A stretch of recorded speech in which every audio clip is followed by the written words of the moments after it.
I mean, it will only enhance the wine, Right. and the food will only be enhanced by the wine itself. Now, I don't know, we had the, I did a food pairing with the wine list last year up at the Chateau, and the Amarone I served with a dark chocolate mousse.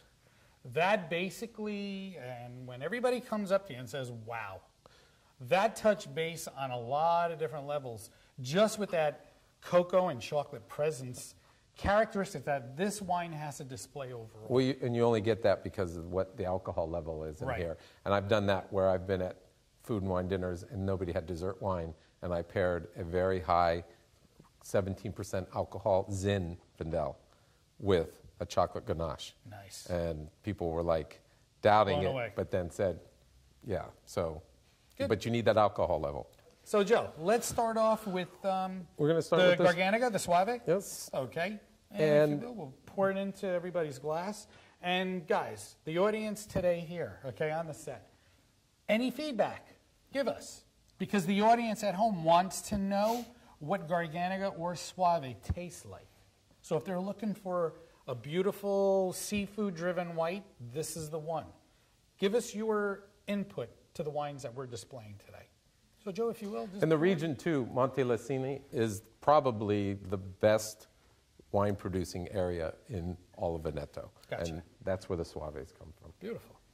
Can't wait. What about you guys?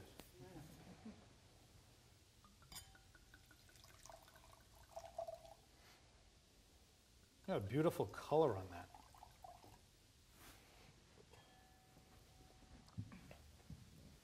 These are all hand-harvested grapes. Yeah, we touch base with hand-picked as opposed to mass-harvested. So we know Mass-produced. what's going into this fermentation barrel, as we should say.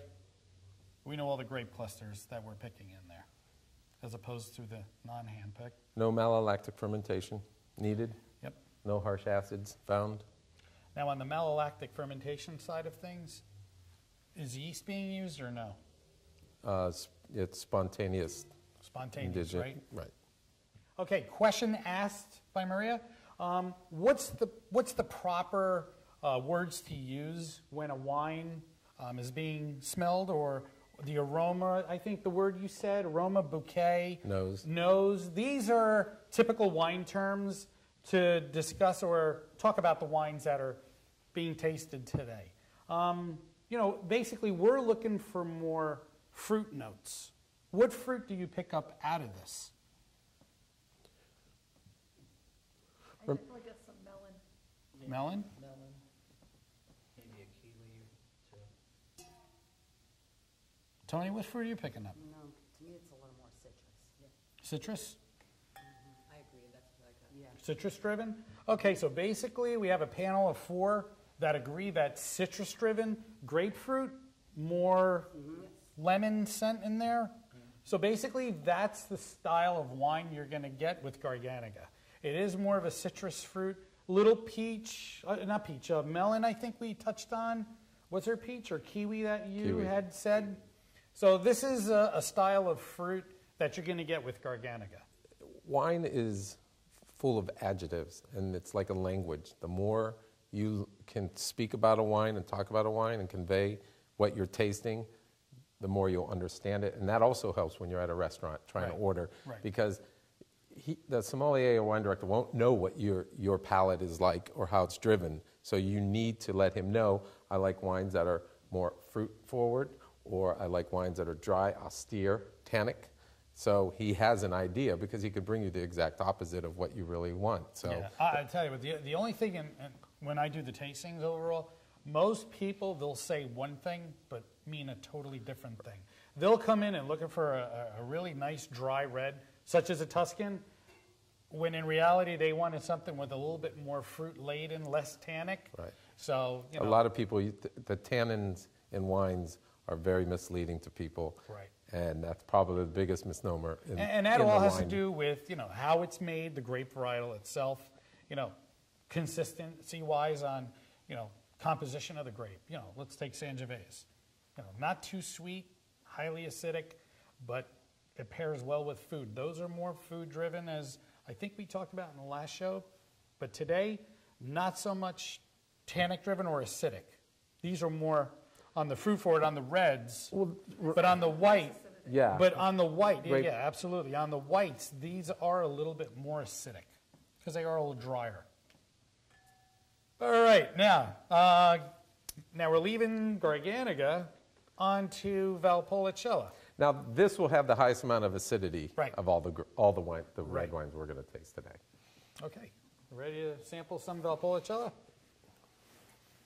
So now, fruit-wise, guys, you definitely have to, let me know what you're tasting. Because the audience at home, and I know it's late, it's 10 o'clock at night, but hopefully you're sitting in a chair in bed with a nice glass of wine, and these folks here are going to tell us and you what fruit they're picking up on Valpolicella. Because it is the lightest of all three styles of wine, correct?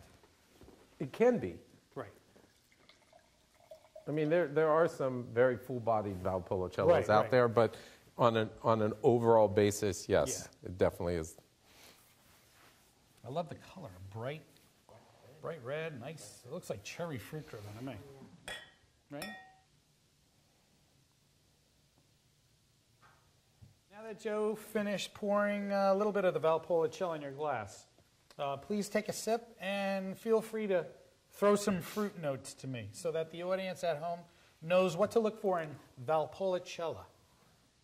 And this is true of any Valpolicella style. And they actually make this, why you get so much fruit from this is they actually let it sit on the lees. Right. So, and there is all stainless steel. There's no wood. No wood at all? No wood. So it's going to have vibrant acidity. Right. Right. Yeah. Your palate's going to come to life with this. This is wonderful wine to pair with pizza. Yeah. Spaghetti and meatballs on a Sunday afternoon, or just something cheese platter. Yeah. Robust cheeses. Or just anything. Even now, as I'm letting it sit in the glass, And it's opening. yeah, it's starting to evolve Oh. and change. Before I get off the subject, too, legs on the glass. Mike, I don't know if we did this last show, but please, can you zoom in on the glass, or do you need us to? You're good?